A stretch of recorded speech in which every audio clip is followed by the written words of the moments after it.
Hi everyone! Welcome to Book of Katherine. It's so good to have you here. So, I have something really exciting for you today. I have something that's called What to Do After Jordan Peterson. And I know that sounds very, very odd, what to do after Jordan Peterson, but it's basically this. So, I get so many, it's so interesting to see. I see so many young men being interviewed after Jordan Peterson's talks. And they're so excited. They're so excited. They've started cleaning their rooms and they're getting their life together and they're all ready to go. And they're just like, where do I go now? Like, where I'm all ready to go. I don't know where to go. Where do I go? Like, and I've actually heard them ask that question, what next? Like, I've heard it numerous times, what next? So I have an idea, like, this is my answer to what next, and you can decide if it's for you. So it's up to you. But here's what I would say is what's next for you. If you have been following Jordan Peterson and if you are getting your life together, basically if you are asking what next. And ladies, this goes for you too. It certainly absolutely does not just apply to men. It's the men who are asking the question. That's why I'm doing it. It made me think of them. I've been wanting to do this book for a while. There is a book called Nice Girls Don't Get the Call in Our Office 101. Definitely recommend that for women. But this book here is written for men and women. It is the best freaking book ever for where you're going to go, like what you're going to do next. So anyway, so this book is called literally Do What You Are. I assume when you say what next, you mean like, what do I do with my life? I finally have everything together and my life is together, but I don't know where to go from here. Like, what do I do with my life? Like, my things are together and now I'm ready to go. It's as if your energy has been unleashed. It is if you have figured out the full potential of your being and you have gathered it all up. You've gathered it all up. Like, finally you got your life together, everything in this big ball. And you're like, now I've got the big ball. I'm all together. Now, where do I send it? Like, where do I send myself? Like, where do I go? Like, it's not Starbucks. Like, where do I go? And so Do What You Are is where you go. Like, it's the next step. It's the next step. So, oh, hold on, my eye. All right, I think it's better. Okay, so basically you've been working with Jordan Peterson. You're all ready to go. You're like, where do I go? The reason I think this is what's next is because basically you don't want to work at Starbucks. You want to go somewhere. But where do you go? Well, there was a time where you were raised since birth and what you did is you tried out different things and you figured out what you were good at. And then by the time you hit college, you were like, I know what I want to do. And then you studied for that and you went for it. Like, there was a time where right before you went into college, you already knew. Like, you already knew what your life's passion was and you were ready to go. And if you didn't, you figured it out by year 2 in college and you were like, this is where I want to go. And that was it. You didn't change around throughout your life. And then there came a time where you changed around maybe 3 times and you kind of like, adjusted maybe 3 times. But now people are just switching all over the place. They're wandering aimlessly because they don't know where they're supposed to go. And the reason that's happening is because you've been you kind of raised on the internet. No one's shown you what's out there and no one's shown you. No one's really shown you. Now, what I'm going to show you is a book that will show you. Not just show you, but where you're supposed to go. And where you're supposed to go is the career path that is meant for you. Literally, like the career path. It's going to shortcut all of those trying out different industries. And you can still switch around, but you'll switch around within that industry or within those related fields. And you will get in and you will know that you are where you're supposed to be. Pretty much you'll be like, yep, this is where I'm at. And if it's not where, you will know where to go next. You'll know what you're going to try next, and it will not be hit or miss. It will be very, very calculated, and you'll know exactly what you're doing, why you're doing it, what you want to do, and you know you're going to enjoy it. Isn't that good sounding? That sounds pretty freaking nice, doesn't it? Which is way more certainty than you're used to. But it's nice to take this big ball of energy and be like, yeah, I have somewhere to send it. And especially a career path. And you'll know, like, you know that it makes you happy because it's going to, it's, as the book says, do what you are. Now, there's a lot of books out there that talk about career paths. I don't just give you any kind of book. I don't. I give you the one, like Feeling Good. Like, how many videos have we seen out there now where we're like, oh, this is the book where all of that came from, right? Like, I've been watching videos lately and I'm like, oh dear, I just gave the book where that came from. Oh shoot, I just gave the book where that came from. Oh shoot, oh well, like, I just gave the book where all of this came from. I just gave the source material. So I just, I find the stuff that's it. Okay. So now, you've heard about the Myers-Briggs test. I know you've heard about the Myers-Briggs test. And now what people are saying nowadays is, oh, the Myers-Briggs test doesn't work. Oh, it doesn't work. You know why they say it doesn't work? Because nobody knows their personalities. No one has spent enough time with themselves to know their personalities. And the fact of the matter is, there's no way 75 questions is going to tell you. You could take that test 3 times and get 3 different answers.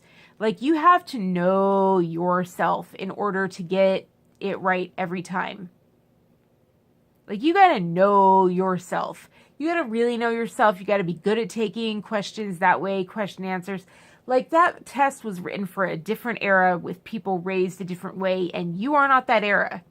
That test was written a long time ago. It was not written for you. But Do With You Are is different. Now, I got a certain copy. This one was released in 2007. I know they have updated ones, but, Source has been around for a lot. I don't know if they've been touched by him. You can check them out and see. Go to a bookstore and see. I got the one that, like, when I discovered it, I was like, I'm going to get the one that I know works or whatever. So, but I know they have updated ones for careers of today. So I know that they have ones like that. So just make sure they have the material I'm about to read to you in it. So here is something that Do What You Are does, or Do What You Are has that nothing else has. And it's the reason that it's going to unlock things for you in ways that you're just like, you will not believe this. You will not believe this when you hear it. So the fact of the matter is that, okay, so the Myers-Briggs test does not work. It doesn't work. It doesn't work. And the other way it won't work is if you're a narcissist. Like, if you're a narcissist and all you see is you every day when you wake up in the morning, all you think about is you and you live your world around you. And I think it's so funny. I once wrote a book on narcissism, and every narcissist that read it was like, I don't get it. I don't know anyone like that. Every narcissist read it, said that. Everybody else was like, oh, I totally know someone like that. But, like, narcissists never see it. Like, narcissists never see it. So, like, narcissists don't have a personality. Like, they don't have one. It's wiped out by their self. Like, wiped out by their self. But if you've been working with Jordan Peterson, and if you're asking what next, yay, you're not a narcissist. Like, there's no, like, nope. That requires humility and self-reflection. So, yay, you passed the test. You're going to be just fine. So, anyway, but if you're trying to get one of your friends to read it and, who's, look up, read narcissism, though Google and Soros have been hard at work and they're erasing narcissism. Because that Prager University was excellent on the video on self-esteem. And I was like, so that's where all the narcissism came from. Like, it's a little army of it. Like, there's this generation of narcissism that just came in, and I couldn't figure out, like, where. I thought it was the parenting. And then I was like, oh, it also came in through the schools, because it's very different than, like, and I just missed it. It was a very interesting, that at least the way they were bringing it in. But of course, he brought it in, not the education system. It's not based on any testing. So it explains a lot.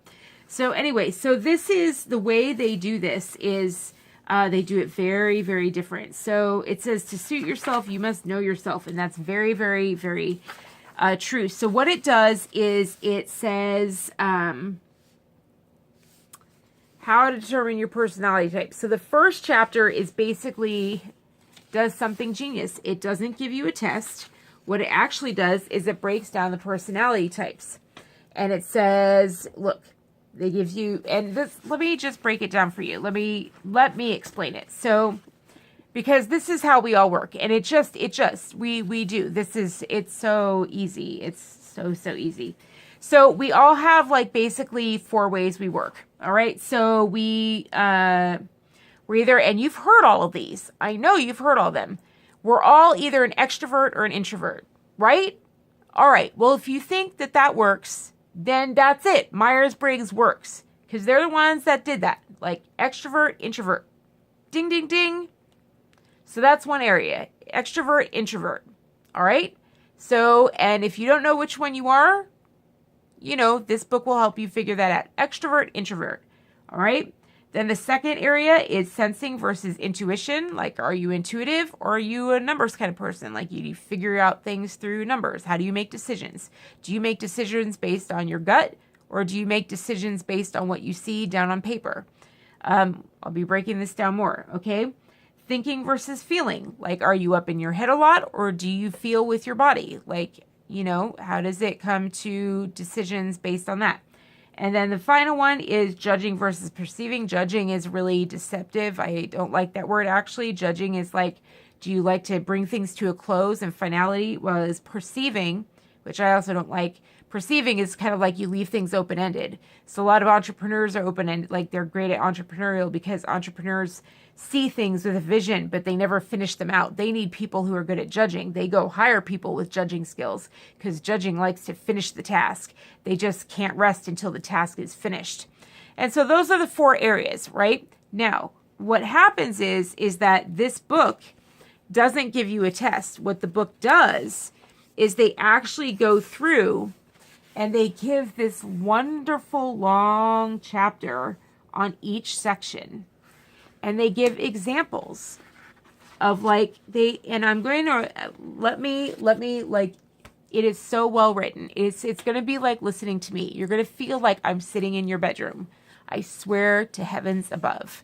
All right. They break down the examples so well for each section that what happens is that you go through each section and you go through the first section, extrovert or introvert. And I would recommend this even if you think you know what you are. And it just says, all right, this is way an extrovert processes the world, and this is way an introvert processes the world. And by the end of that section, that 2.5 page section or that 3-page section, and it gives examples of people in the workplace and how they live out their lives, you will know. You will know. You'll be like, that's me. Like, I live my life that way.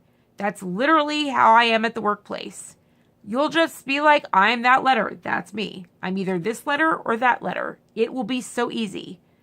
Like, we usually have skills in both areas because our work jobs, like I was a, whatchamacallit?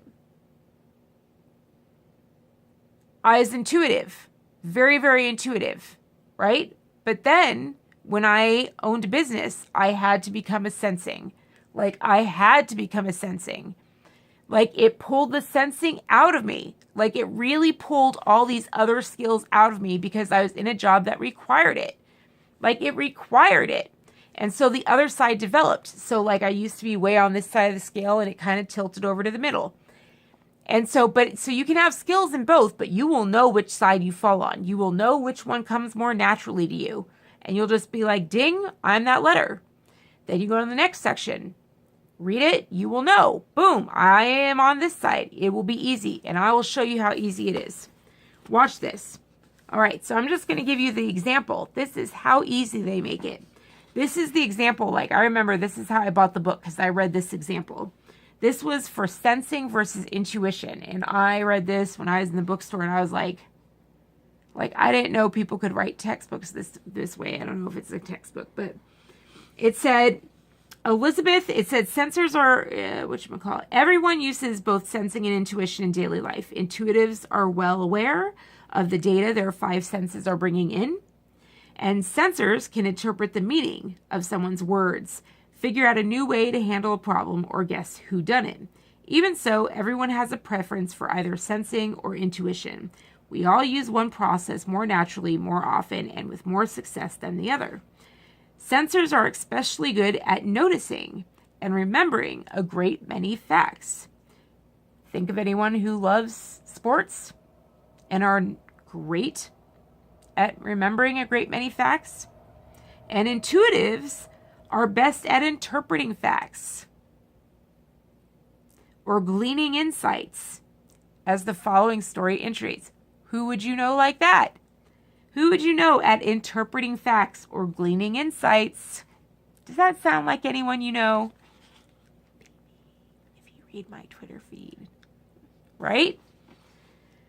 So yeah, I'm definitely an intuitive. So here's the example they give. Elizabeth, a sensor, and Jim, an intuitive, work together at a cosmetics manufacturing company.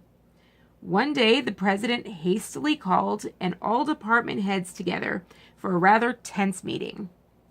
He proceeded to run through some figures that painted a grim economic picture for the company.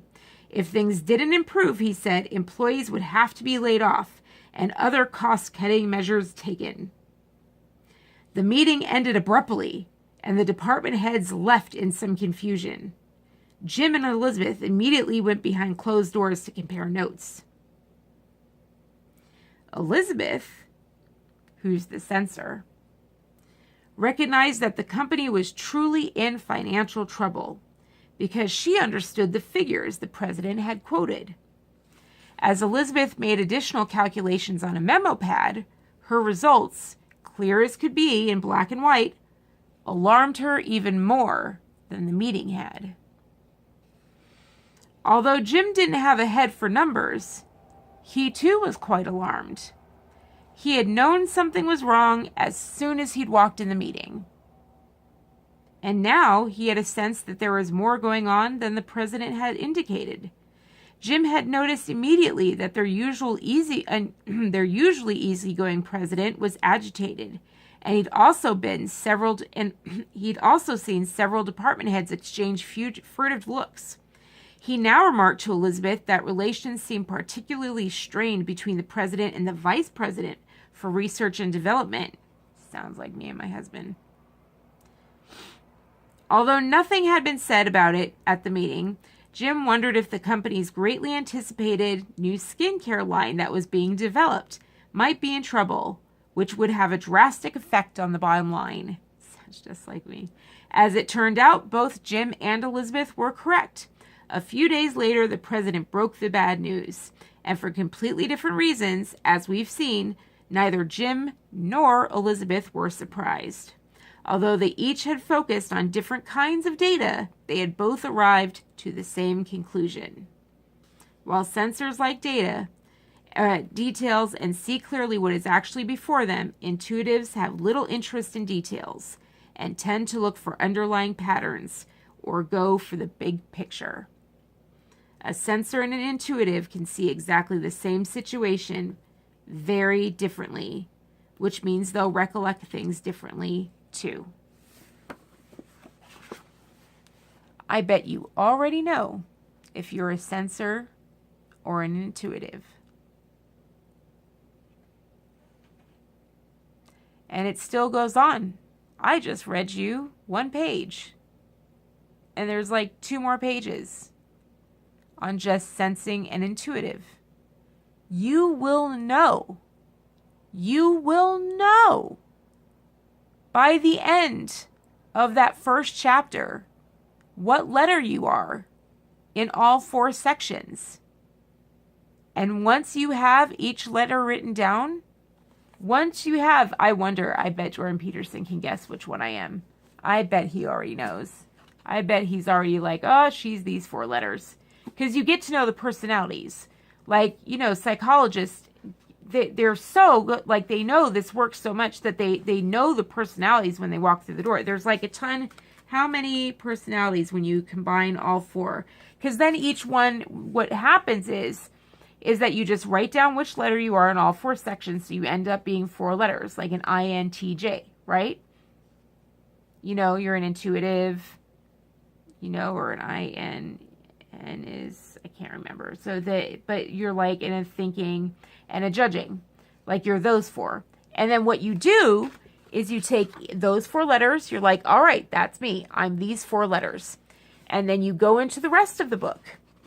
And the rest of the book has each one of these things. INTJ, INTP, ESFJ, ESTP, ESFP, and in each one, with a book written this well, goes through all of the jobs that are meant for you. Like all of the jobs that are meant for you. All of the career paths that are perfect for you. And shocker, mine had writer. Shocker. And I remember going past it, going, well, that's too easy, and just moving on past it. If it's easy, that means you're supposed to do it. Like, do you see how much I pump out in a day? Like, if it's easy, that means you're supposed to do it. If it looks super easy, I was like, oh, I'm supposed to do something hard. Like, that's when that's how abusive my upbringing was. I was like, no. Of course, my parents said, like, being a writer was the worst thing in the world. They really pounded writing out of me. So they told me writers are, oh boy, the things they said about writers. And then somehow it clicked for me after my first book. I was like, writers changed the world. Writers changed history. Writers wrote the Declaration of Independence. Writers wrote writing changes history.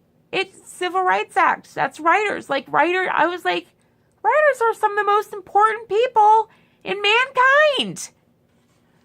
I couldn't believe they said that. I couldn't believe it. So thank God I got over that. All right. So anyway, so each one of these is so great. And then what they do is they give, like ESFP, extroverted, sensing, feeling, perceiving, don't worry, be happy. Like each one has like what this kind of person is. Like ISFP, it's the thought that counts. Like, people like this. It's the thought, creating your personal, and this, putting it all together, creating personal career plan. They really help you out. And then they give all these like different examples of people they've met that are just like you, that have yours, all the people they've met like that. And then they just give like all the different career paths that you can do. They just give a list like this huge. They say all the skills that you have. Like your work strengths may include ability to work well with defined tasks and tangible products, keen powers of observation, excellent memory for factual information, ability to bring order. These are all things you can put on your resume. Like, do you get how big that is? Do you get how powerful this book is? Like, this book. Like, it's so good to know your abilities. Do you know people are like 65 retiring and don't know this? Like, they're figuring out in retirement that, I was supposed to be a painter. It's awful. Living 30 years and finding out you did the wrong thing with your life. Figure it out now. Like, writing's so easy for me. I love it. And they told me writer, like it was right at the top, and I didn't listen. And it was just so easy for me. They were so right. Of course, they give you like a million other options, and any of them, like, I mean, you can't imagine how easy writing is for me. Like, you can't imagine. Like the book. There was a book that just so many of my celebrities came to me through. And I wrote it in 4 weeks. I wrote it and everything, start to finish, final draft, the whole thing, just 4 weeks. Actually, the writing of it, I think I did in a weekend. Come to think of it. Yeah, I turned it in. Yeah, it was really short. Like, I pounded it, but, like, they've got people nailed down. Like, they've got you nailed down. And if you don't know who you are, it'll help you figure out who you are. Like, it'll help you start to explore. You know, and you take one job in the category and then you move on. But when you take that Myers-Briggs test, how are you supposed to get that right? Like, that is impossible. It's impossible. Like, this thing got me straight on. I could tell you what letter I was easily within paragraphs. I was like, oh, that's easy. I know exactly what I am. Could not do that. I could take that stupid test and I got like 6 different, I could just take, you know, no. This is the answer to your future. This is the next step after Jordan Peterson. Besides a family,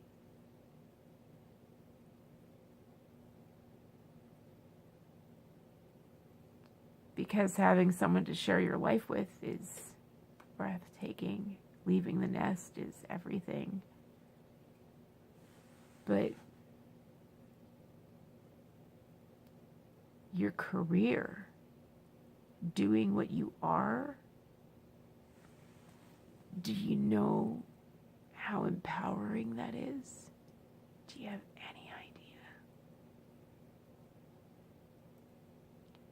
how much that builds your inner strength?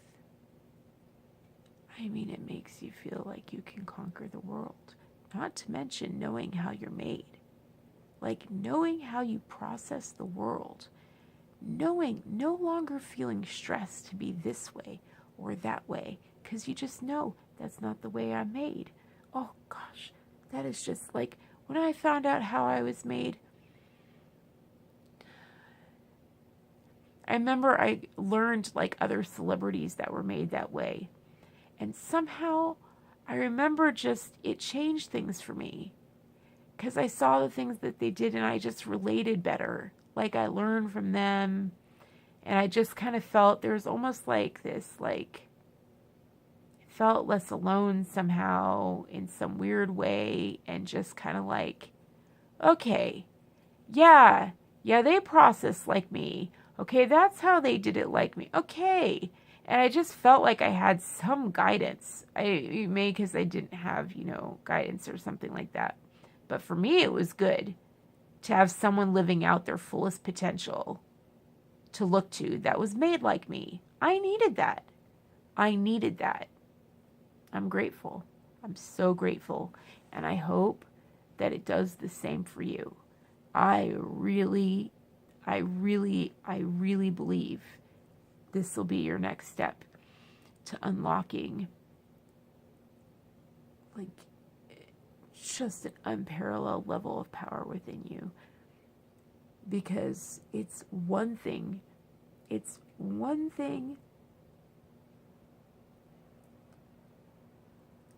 to master life skills. It's another to master the skills that you were made for. That's why I think this is part 2. Love you guys. Peace out. Bye.